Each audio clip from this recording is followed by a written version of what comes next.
साथीहरू आज चाहिँ बिहान सुर्खेतको जाडो मौसम हेर्नुहोस् है।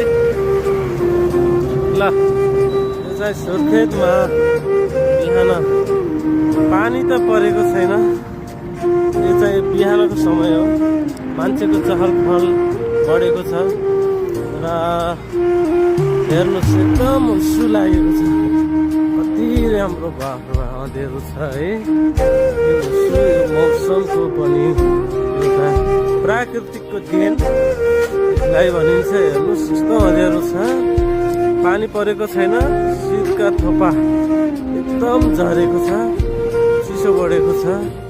म चाहिँ साइकल चलाएर यात्रा गर्दैछु सुर्खेत है। सुर्खेतमा यस्तो छ। अनि तपाईँहरूकोतिर मौसम कस्तो छ कमेन्ट गर्नु होला। घाम लाग्छ त? हाम्रोतिर त ठ्याक्कै 11 बजीतिर घाम लाग्छ। वर्षा गुस्सो धेरै बढिसकेको छ, यस्तो छ मौसम। अहिले चाहिँ पिपिराचोक पुग्ने समय भइसकेको छ।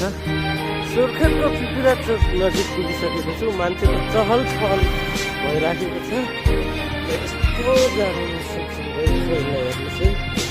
वाह, यस्तो जाडो मौसममा मान्छेको यात्रा भइरहेको छ। यो चाहिँ प्राकृतिक देन हामीले देखिरहेका छौँ। ल हेर्नुहोस्।